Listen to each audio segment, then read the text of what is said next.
Jelang Imlek, beberapa komoditi di Palembang tak mengalami lonjakan harga, justru turun. Pedagang mengeluhkan sepinya pembeli yang berimbas ke merosotnya omset penjualan. Jelang Imlek, suasana di Pasar Induk Jakabaring Palembang masih terlihat normal. Harga beberapa komoditi pun tak mengalami kenaikan. Ada beberapa komoditi yang mengalami penurunan seperti ayam. Harga ayam semula Rp30.000 hingga Rp35.000 kini menjadi Rp26.000 per kilogram.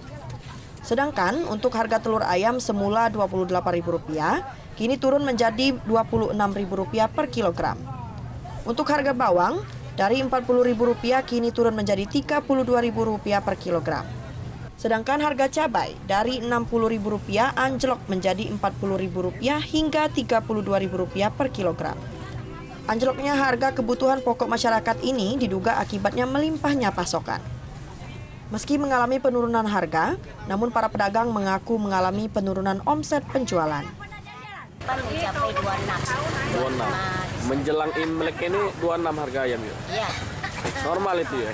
Iya normal itu. Biasa sebelumnya berapa yuk? Sebelumnya Pas itu tahun baru. hampir 30, 35. Harga bawang untuk hari ini alhamdulillah ada penurunan sedikit. Kemarin dari 40.000 sekarang sudah mencapai 32.000. 32.000 ini gimana kak? Nurunin karena apa kak? Kemungkinan untuk sekarang ini kan pasukan bawang merah dari Pulau Jawa ini kan banyak. Menurut pedagang, seperti tahun sebelumnya, Hari Raya Imlek tidak mempengaruhi lonjakan harga. Lonjakan harga biasanya terjadi di jelang Tahun Baru, puasa maupun Idul Fitri dan Idul Adha. Dari Palembang, Erwin Setiawan, iNews melaporkan.